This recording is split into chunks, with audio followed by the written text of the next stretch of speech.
हर हर महादेव, जय भोलेनाथ। नमस्कार, मैं साधना पांडे मार्गदर्शन पे आपका स्वागत करती हूँ।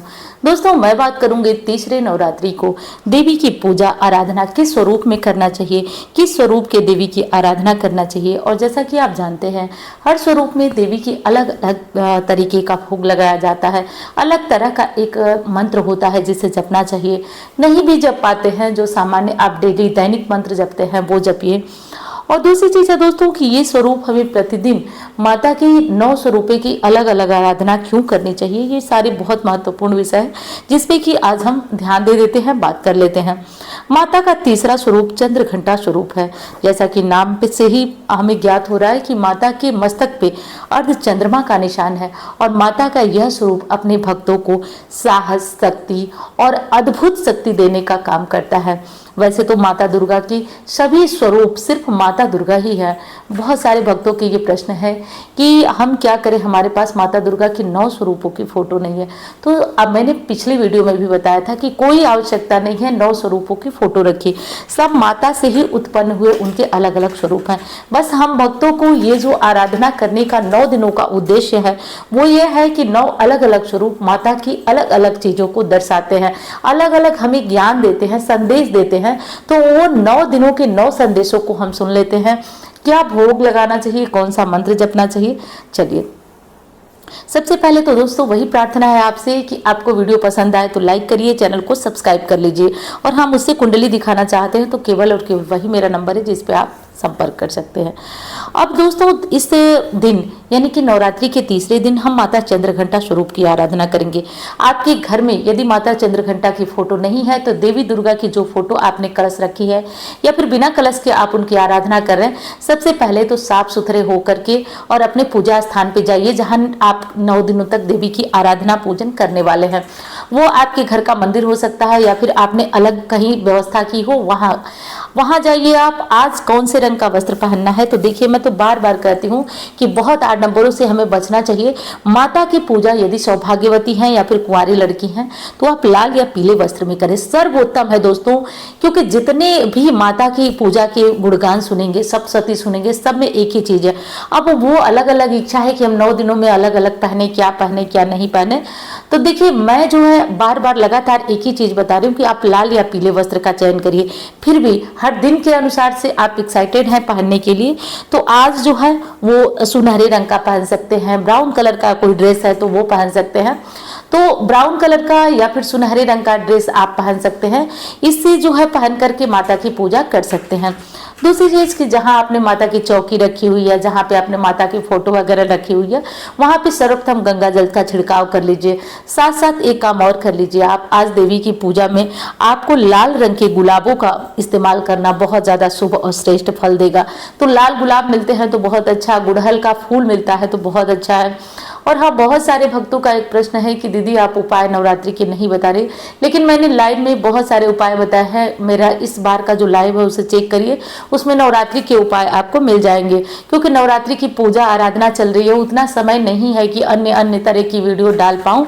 तो मेरी भी पूजा सुबह शाम की और काफी व्यस्तता वाला जो है इस समय जीवन चल रहा है, तो अलग अलग वीडियो तो नहीं डाल पाऊंगी। आप लोग प्लीज उस वीडियो को चेक कर लीजिए। कमेंट करने से पहले एक बार वीडियो चेक किया करें, यही प्रार्थना है आपसे। माता का आज मंत्र कौन सा है, किस मंत्र से आप माँ की आराधना करेंगे? ऐं श्रीं शक्तये नमः, ऐं श्रीं शक्तये नमः। अब इस मंत्र को लेकर के ये दुविधा होती है कि हम पहले से जो मंत्र जप रहे हैं, नवाण मंत्र जप रहे हैं या फिर देवी दुर्गा का कोई और मंत्र जप रहे हैं, माता लक्ष्मी का कोई मंत्र जप रहे हैं, तो ऐसे में हम क्या करें, कैसे ये मंत्र भी जपें? तो सिर्फ इस मंत्र का 5 बार 11 बार आप उच्चारण कर लीजिए, स्क्रीनशॉट लेकर के रख लीजिए। इससे भी देवी की कृपा आपको प्राप्त हो जाएगी। और दूसरी चीज कि आप जो मंत्र जप रहे हैं उसमें खंडित ना करें।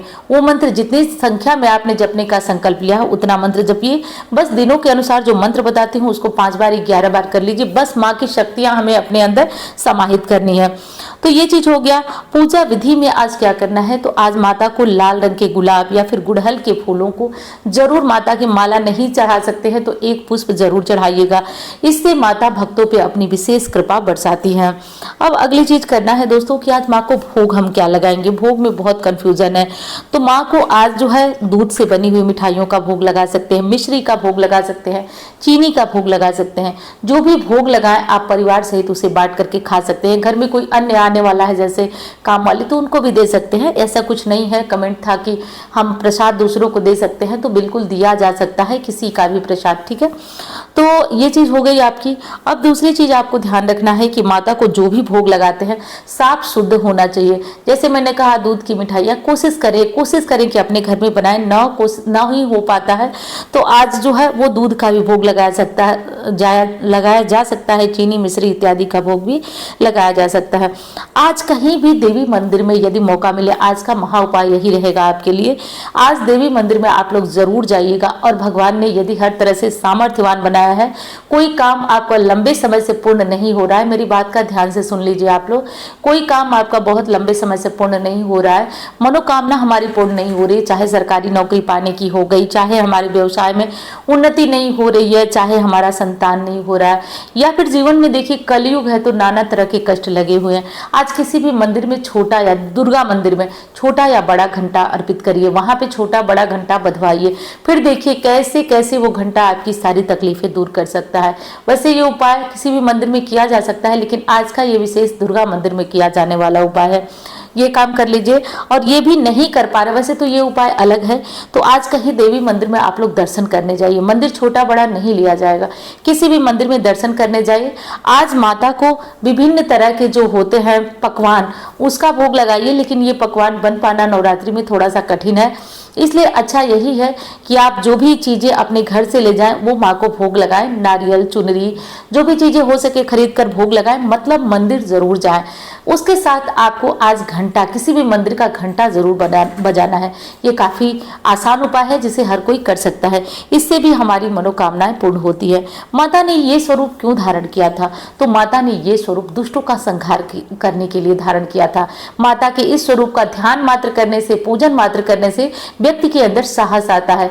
जीवन के किसी भी क्षेत्र में वो दबता नहीं है, हर क्षेत्र में गंभीरता से उस मुसीबत का सामना करता है, और हमारे लिए ये गुण होना बहुत ज्यादा जरूरी है। आप चाहे जितने भी ज्ञानवान हो, धनवान हो, लेकिन किसी भी तरह से आपके अंदर साहस की कमी है तो आप अपने जीवन में उन्नति नहीं प्राप्त कर सकते हैं। इस बात का ध्यान रखिएगा। अब ये चीज आपको ध्यान रखना है कि आज मंदिर में घंटा जरूर बजाना है। दूसरी चीज आपको बता देती हूँ कि आज एक और महा उपाय है जो कि सिर्फ मनोकामना पूर्ति के लिए ये भी उपाय है। आप लोग आज दूध और चीनी का दान करिएगा। कोशिश करिएगा कि घोल करके दूध और चीनी एक साथ दान करें। किसी भी जरूरतमंद को आप ये चीजें दे सकते हैं, मंदिर में भी दे सकते हैं। कितनी मात्रा में पूछते हैं आप लोग, तो वो टोटल आपकी इच्छा है। कितनी मात्रा नहीं देखी जाती है, अपनी आमदनी देखी जाती है, उसके अनुसार आप इस चीज का दान कर सकते हैं। तो दोस्तों मैंने मंत्र भी बताया, भोग भी बताया, पूजा विधि कोई बहुत आसान है जैसे आप पूजन करते हैं। तीसरा कमेंट था कि क्या हम सिंदूर सुबह शाम दोनों टाइम लगा सकते हैं, तो देखिए सिंदूर सिर्फ और सिर्फ एक टाइम लगाया जाता है। जो षोडशोपचार विधि से या फिर पंचोपचार विधि से पूजन होता है वो सुबह का होता है। शाम को मात्र और मात्र माँ को भोग लगाया जाता है, आरती की जाती है, सप्तशती यदि पढ़ते हैं, कोई मंत्र जपते हैं तो वो करिए। सिंदूर, इत्र वगैरह सब कुछ सुबह लगाया जाता है, ये सब शाम को नहीं लगाया जाता है। तो ये था आपके लिए बहुत महत्वपूर्ण वीडियो। और चलिए दोस्तों एक चीज और बताना चाहती हूँ, नवरात्रि की हर दिन की कथा हमारे चैनल पे अपलोड हो रही है। आप पूजा कर रहे हैं और माता की कथा, उनके स्वरूप का गुणगान नहीं सुन रहे हैं तो आप बहुत कुछ जो है वो छोड़ रहे हैं। तो आप लोग अभी अभी जाकर के हमारे चैनल पे दूसरे नवरात्रि की कथा सुन सकते हैं। कल तीसरे नवरात्रि की कथा ठीक सुबह 8 बजे करीब आपको अपलोड मिलेगी। तो चलिए मिलती हूँ अन्य वीडियो में। धन्यवाद।